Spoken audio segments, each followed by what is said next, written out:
This happened when my family lived in Knoxville, in a neighborhood that was still being built out.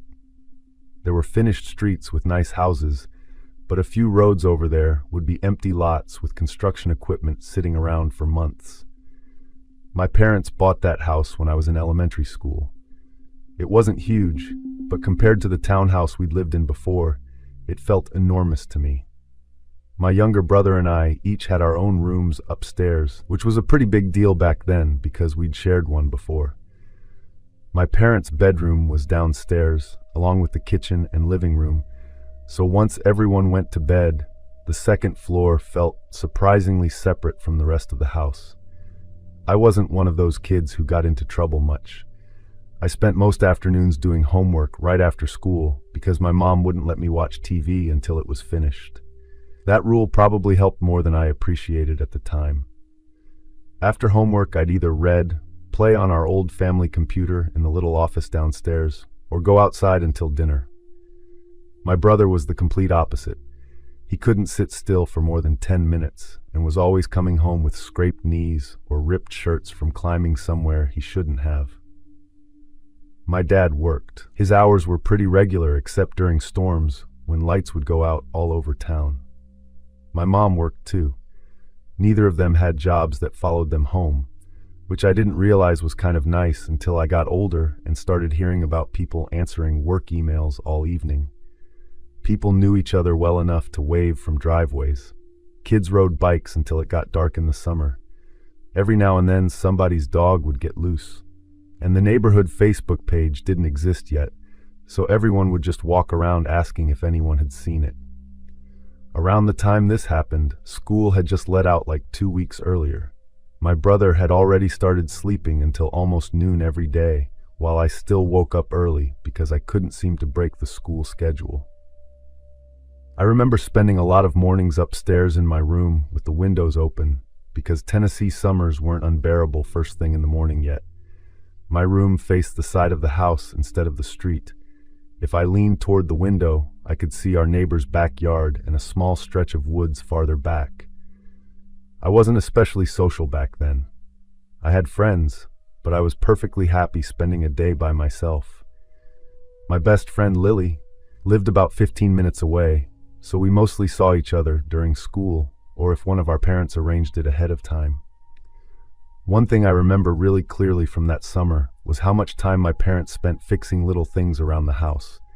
It was still fairly new, and they were determined to make it feel more like theirs.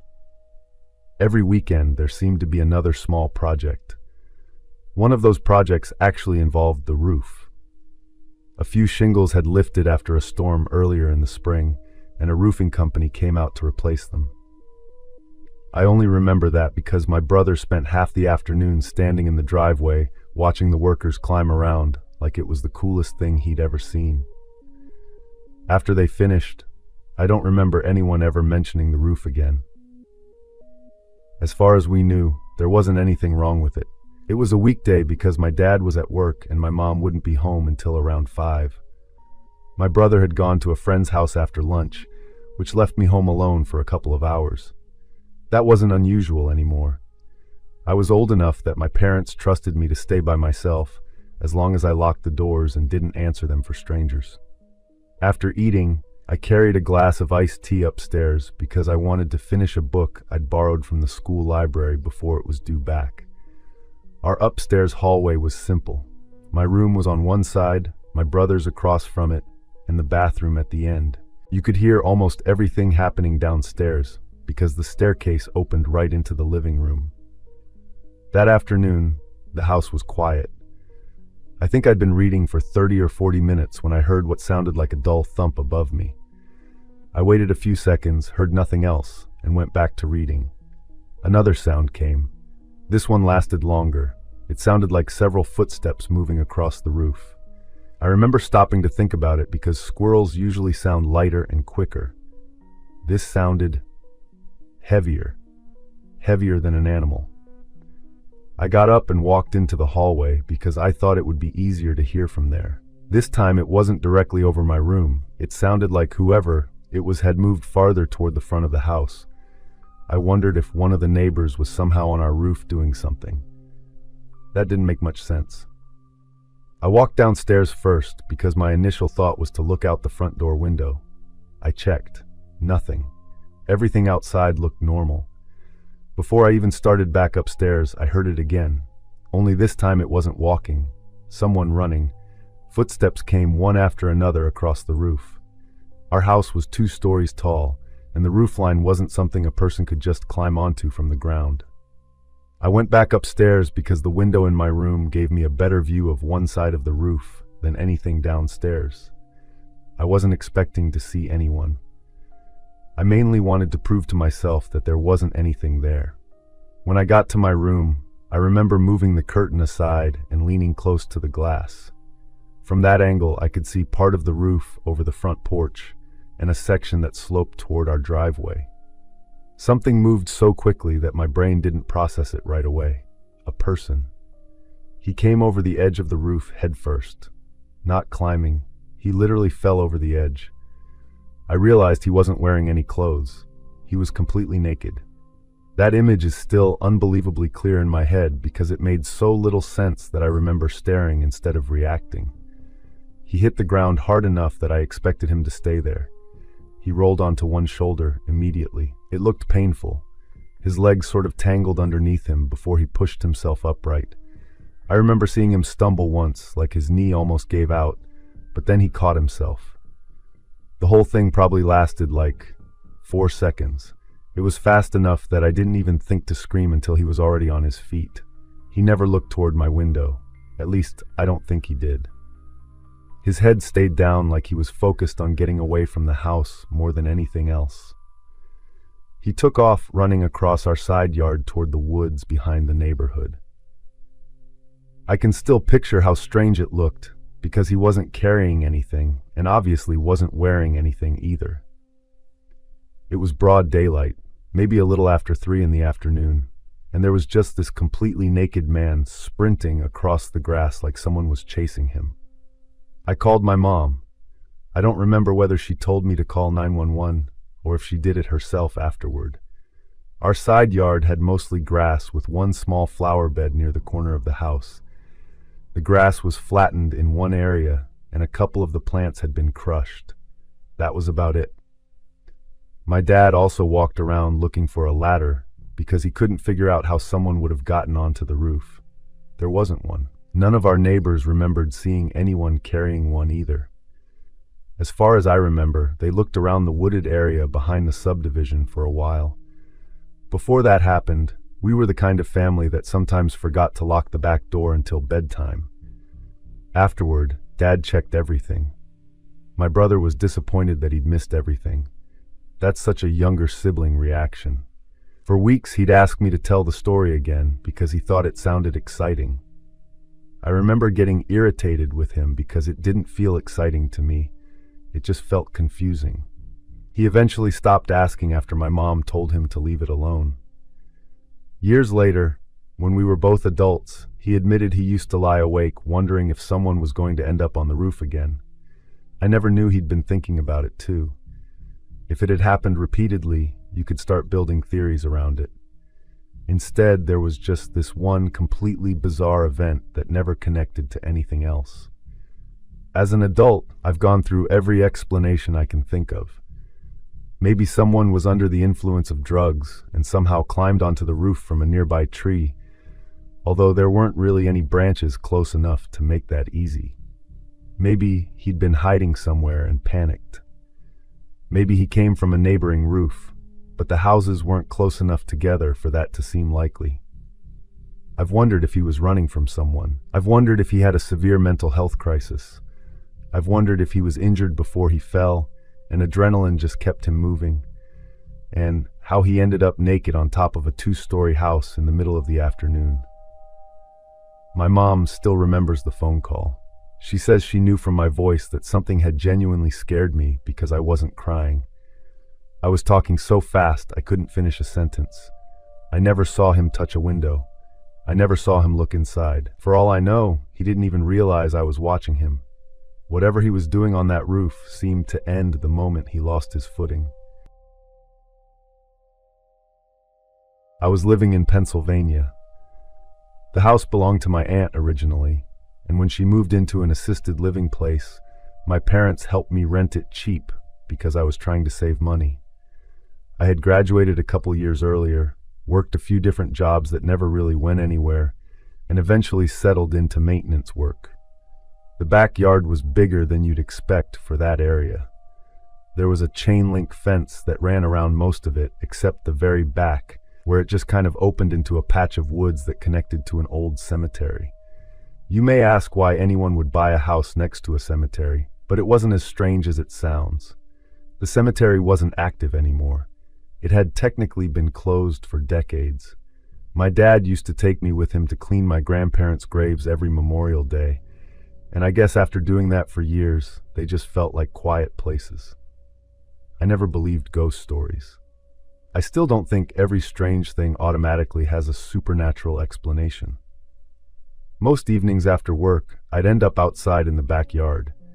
My friends came over sometimes on weekends, but during the week it was mostly just me sitting outside scrolling through my phone or listening to baseball games on the radio. If the weather was decent, I'd stay outside until 10 or 11. If I'd been someone who stayed inside every night watching TV, none of this would have happened because I never would have been looking in that direction. From my backyard, you couldn't see the entire cemetery. The trees blocked it. There was just one stretch where the ground dipped slightly, and the older headstones were visible between the trunks. At night it looked darker than the surrounding woods. Once there was a fox that kept showing up for almost a week. I'd never seen one that close before. The cemetery wasn't hidden behind iron gates or covered in fog like movies make them look. During the fall, people actually took pictures there because the maple trees turned bright orange. It was just another part of the neighborhood. The first strange thing happened toward the end of September. It was somewhere around 10:30. I was wearing a hoodie. I happened to glance toward the cemetery because I heard branches snapping and saw someone walking. The person wasn't anywhere near my fence. They were farther back among the graves where the ground opened up between the trees. The only reason I kept watching was because they were carrying something. I wondered if it was a bucket. Whatever it was looked perfectly round. It just sort of hung beside the person's leg while they walked. The moon was out and I could tell someone was there. The person looked like a man from what I could tell. Dark clothes. Walking slowly but not unusually slowly. Just steady. No matter how long I watched him, my eyes never seemed to focus on him completely. I knew I was looking directly at him, but he always seemed just slightly unclear.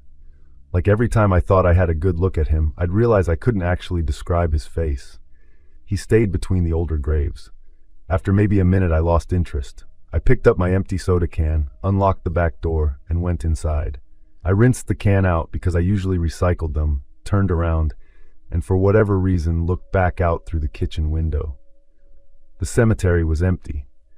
I stepped back outside because I thought he'd walked behind one of the trees. No sound. The area wasn't huge. If he'd continued walking in either direction, I should have seen him. One Friday, my younger sister came over to borrow my ladder because she and her husband were repainting their guest room. She joked that my backyard looked depressing because all you could see beyond the trees were old gravestones. The second time I saw the man was completely different because this time he wasn't far away. It was late. Not as late as before, a little after 9. I'd fallen asleep on the couch after work, woke up feeling stiff, and realized I'd forgotten to take the trash cans out to the curb. I walked into the kitchen, grabbed the garbage bag, and happened to look toward the window over the sink. I thought someone was standing in my backyard, closer to the tree line. Whoever it was wasn't moving. I leaned closer to the window because the reflection from the kitchen light made it hard to see outside. I realized the person was facing the house. Even then, I wasn't frightened yet. It didn't make sense for somebody to be standing back there staring toward my kitchen. I switched the kitchen light off so I could see better through the glass. The backyard immediately became much clearer. The person was still there. Dark clothes again, standing almost exactly where the trees started. I couldn't make out his face any better than I had the first time. One arm was hanging lower than the other, like he was carrying something. The same round object. This time it looked bigger. I remember standing there trying to figure out if it was a motorcycle helmet. That was my best guess. It had roughly the right size and shape. I don't know why somebody would carry a motorcycle helmet through an abandoned cemetery at night, but it made more sense than anything else I could think of. After watching him for like 15 or 20 seconds, curiosity got the better of me. I grabbed the flashlight I kept by the back door and stepped outside, mostly thinking that if it was some neighborhood kid messing around, shining a light at him would probably make him leave. That night it felt strangely still. I called out, "Hey, can I help you?" Nothing. Not even a reaction.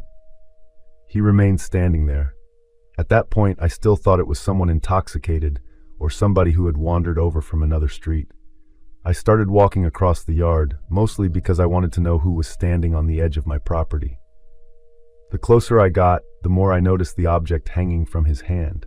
It wasn't swinging. That was the first thing that really registered. If you carry something by your side while you're standing still, it naturally moves a little whenever you shift your weight. This didn't. It just hung there. I stopped. The flashlight wasn't pointed directly at his face because I was trying not to blind whoever it was. It landed around his chest and arm. I was saying again, "You all right?" Still nothing. He wasn't standing stiffly like a statue. His clothes moved a little in the breeze, so he obviously wasn't some decoration or tree stump I'd mistaken for a person. But he wasn't responding like any normal person would. The beam landed on what he was carrying. It looked exactly like a human head. A head. The skin looked pale in the flashlight beam. Dark hair, the face angled downward. I remember seeing what looked like a closed eye. It wasn't detailed enough that I could identify anyone, but it absolutely looked like someone's head hanging from this man's hand. I thought it was incredibly realistic Halloween decoration. It was late September, almost October. Stores had decorations out everywhere. People bought all kinds of things. As ridiculous as it sounds now, my first thought was literally, why would someone be walking around with that? The man slowly lifted his head, not the thing he was carrying. His own head. He looked directly toward me, and once again, I couldn't actually make out his face. The flashlight was on him. Nothing blocked my view. But if someone asked me today whether he had a beard or glasses or how old he looked, I couldn't answer. It's like every feature refused to stay in focus, even though everything else around him was perfectly clear. I remember taking another couple of cautious steps, because I was trying to figure out whether this was some kind of prank. I looked back down at what he was holding. This time, the face was turned slightly more toward me. I could see enough to know it wasn't plastic. At least it didn't look plastic. It didn't have the exaggerated appearance that Halloween props usually have. It looked normal, like an actual person's face. It even had a slight shine to the skin from the flashlight. I was standing in my own backyard looking at a man who appeared to be calmly holding what looked exactly like a severed human head. If that had actually been true, you'd expect panic, running, someone yelling, blood, something. But instead everything was still. The entire situation felt wrong in a way that's difficult to explain, and this happened that I still can't make sense of. The man didn't walk away. He didn't turn. He didn't duck behind a tree. I was looking directly at him, and my hand shook.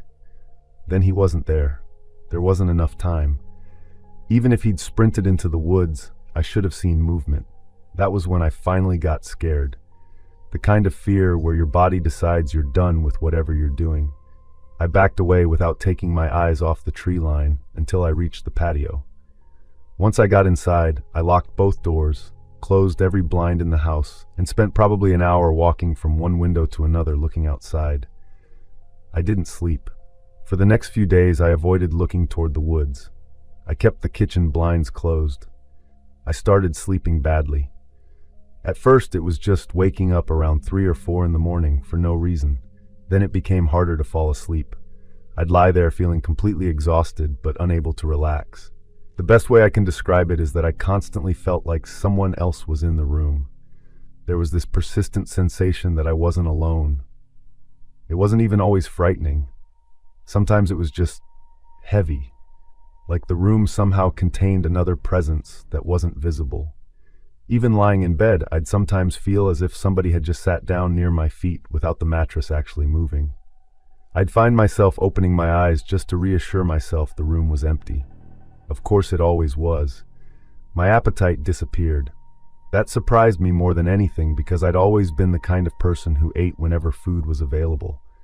For almost 2 months, I mostly lived on coffee, toast, and whatever I could force myself to eat during lunch breaks. I became tired all the time. The strange feeling stayed with me for months. There were evenings when I'd be watching television and suddenly have the urge to look over my shoulder because I'd become convinced someone was standing behind the couch. Nobody ever was.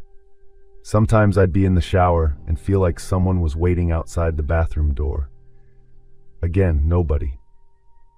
It got to the point where I was embarrassed by my own reactions because they weren't based on anything I could actually point to. It was just that constant feeling that something had attached itself to me after that night. I decided to move. I was ready to leave that place. The odd thing was that within a few weeks of moving, I started sleeping normally again. I was 17. It's been over a decade. This happened in rural Indiana. Once you got a few miles outside town, it turned into nothing. If you've ever spent time in that part of Indiana, you know what I mean. During the summer, the corn gets so tall that you can barely see over it from the road. My friend Miles and I had grown up there. If we wanted something to do, we usually had to come up with it ourselves. Miles lived with his mom and younger sister about 15 minutes from my parents' house. His dad had left years earlier, so his mom worked long hours at a nursing home, and Miles pretty much looked after himself most afternoons. My parents were still together, but both worked full-time too. My dad drove trucks for a farm company, and my mom worked at a doctor's office. During the summer, they were gone most of the day, so unless I had football practice or was working, I usually ended up over at Miles's place. Neither of us had a driver's license yet that summer. We both had permits, but our parents weren't exactly volunteering to let us practice every day. We mostly got around on bikes or just walked wherever we felt like going. I think that's probably why we explored so much. We weren't trying to be adventurous. We were just bored. There were a lot of abandoned places around us if you knew where to look. Most weren't actually abandoned forever. Sometimes a family had moved away, or an old farmhouse was waiting to be demolished, or someone owned the property but hadn't done anything with it in years. We never broke into houses or stole anything. Honestly, we were both too nervous to do that. We'd usually just walk around outside, look through broken windows, and leave. We thought stuff like that was interesting because it broke up the routine. It wasn't like there was a mall nearby or anything exciting happening in our town. My first job was bagging groceries at a small supermarket. I worked evenings a few days a week, mostly to save money for my first car. Between the two of us, we probably made enough money for gas if we'd actually had cars. I'd sleep in later than I should, ride my bike to Miles's house around lunchtime. We'd find something stupid to do for a few hours. It was a simple time. We both had flip phones that mostly stayed in our pockets because texting cost money. If one of us wanted to find the other, usually ride over to their house and knock on the door. It was sometime in August. The corn was already fully grown. I got to Miles's house around 1 in the afternoon. His mom was asleep because she'd worked the night shift. Miles was sitting on the porch. He asked if I wanted to go check out an old property he'd heard about from another kid. Apparently, there was an abandoned RV somewhere near a back road a few miles away. Nobody knew why it was there. That alone wasn't enough to convince me, but Miles said it was supposed to be way back behind one of the cornfields where hardly anybody ever went. That sounded different enough that I agreed. We cut across a couple gravel roads and eventually followed an old drainage ditch that ran alongside several farms. We weren't trespassing on purpose. At least I don't think we were. Around there, property lines weren't always obvious unless there were fences. After like 40 minutes of walking, we found what looked like an old access path between two huge cornfields. The grass had grown over most of it, but tire tracks were still barely visible underneath. Miles figured it led to where we wanted to go. The farther we walked, the quieter everything got. Eventually, the path curved toward a small patch of trees. From the road, you never would have guessed there was anything back there. The RV came into view by accident. It was tucked just beyond the trees where the corn opened into a little clearing, maybe the size of 2 basketball courts. It looked like it had been sitting there for years. One side leaned lower than the other because the tires had gone flat long ago. Most of the paint had faded into that dull, chalky white old campers get after sitting in the sun forever. One window had been broken, and another had been covered with plywood that had warped from years of rain. There wasn't another building nearby, just this old RV sitting by itself with weeds growing halfway up the sides. From the outside, it just looked abandoned. The door wasn't even completely shut. It hung open like 6 inches, like the latch no longer worked. I remember expecting the inside to smell terrible, but it actually wasn't as bad as I thought. Mostly mildew, the kind of smell every abandoned building seems to have. There wasn't much furniture left. A little table, some cabinets hanging crooked, an old mattress toward the back that looked stained from years of water leaking through the roof. What immediately caught my attention, though, was the walls. There were adult posters everywhere, not just 1 or 2. The walls were practically covered with them. A few had completely faded from the sunlight coming through the broken windows. It was honestly strange more than anything else. It wasn't the posters themselves. It was the feeling that somebody had spent a lot of time living there. There were empty food cans scattered under one cabinet, blankets piled in one corner, plastic bottles. It looked less abandoned than we'd expected, like someone had left in a hurry instead of cleaning out. I noticed some things sitting underneath the bed frame. I don't want to describe them. They weren't normal things people accidentally leave behind. There were stains on a couple of items that I tried not to think about too much. Miles asked me what I'd found. I just looked back at him and said, "Let's just go." He came over, crouched down, looked under the bed, then stood right back up. We'd wandered into a place that belonged to someone we really didn't want to meet. Miles quietly said, "Yeah, let's get out of here." Neither of us touched anything else. We just turned around and headed back toward the door. I remember stepping down onto the dry grass and taking a deep breath without really thinking about it. The inside of that RV, it felt personal, like we'd accidentally walked into the living space of somebody who wasn't quite right. I think that's the best way I can explain it. Miles looked back toward the doorway for a second and said, "Let's just head back." We both heard an engine. It got louder. It sounded like whatever it was had turned onto the same dirt path we'd used. Miles stopped walking and looked toward the trees we'd come through. "Did you hear that?" he asked. The engine kept getting closer. A few seconds later, an old pickup truck rolled into view between the trees. I couldn't tell you the model now. It was one of those older American pickups from the 80s or early 90s. It wasn't in good shape. It had come from deeper in the woods. There wasn't another road back there that we'd seen. It was almost like the driver knew exactly where he was going. The truck slowed as soon as it entered the clearing. I figured we were about to get yelled at for trespassing. That seemed embarrassing, but not terrifying. The truck stopped. The driver sat there for a few seconds with the engine still running. I couldn't see his face. Miles said, "Maybe we should just apologize." That still seemed like the most likely outcome. The driver's door opened. The man who stepped out looked like he was somewhere in his 40s. I mostly remember how rough he looked. He had a heavy beard that hadn't been trimmed in a while, dirty jeans, work boots. He looked from us to the RV, then back to us again. He stared, long enough that it became uncomfortable. I took a step forward and started saying something. I don't even know if he heard me. His expression didn't change. He climbed back into the truck without saying a single word. The engine suddenly revved. The truck lurched forward so fast that both Miles and I froze for half a second because it didn't make sense. He wasn't turning around. He was driving straight at us.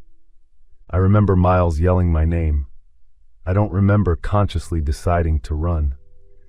Instead of following the open clearing back toward the access road, we instinctively cut toward the trees because it was the closest place a truck couldn't easily follow.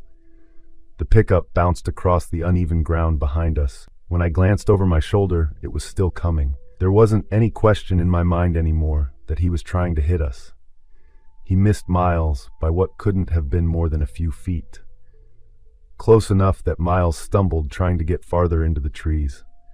The truck couldn't fit between most of them, so it finally stopped just inside the tree line. I remember grabbing onto one of the trunks because I was completely out of breath already. We were waiting to see if the truck backed up. The driver's door opened again. The man climbed out. I saw a knife. I hesitate to call it a knife because it was larger than what I usually picture. It looked more like something you'd use for clearing brush or processing animals. The blade caught the sunlight. He held it down by his side and started walking toward us. Miles looked at me and said, "Go." We turned and ran deeper into the trees. Those woods weren't very large, but they were thick enough that running wasn't easy. There were fallen branches everywhere, patches of thorn bushes, and vines that caught around your ankles if you weren't paying attention. The trees blocked almost everything. He was moving steadily, still holding the knife. It felt impossible to figure out what was going through his head. We kept weaving through the trees until the woods started thinning out. I suddenly recognized where we were. Earlier that summer, Miles and I had crossed this same little wooded area from the opposite direction. That realization probably saved us. Instead of trying to think about where the roads were, we already knew there was a narrow creek, like another 100 yards ahead, with an old drainage culvert running underneath a county road. We ran straight for it. Football practice had kept me in decent shape, but running flat out through woods is completely different from running laps on a field. We reached the creek, knee-high. Neither of us even slowed down. The water splashed everywhere as we crossed, and we scrambled up the muddy bank on the other side. We ended up walking home using the roads instead of cutting through fields again. It took forever because we kept looking over our shoulders every time we heard an engine. When I got home, my mom asked why my hands were scraped up. I told her I'd fallen while walking. I knew the first question she'd ask was why we were wandering around abandoned property miles from home. We didn't know exactly whose property we'd been on. By the next morning, both of us had started wondering if we'd somehow made the situation worse without realizing it. We never went back, not once.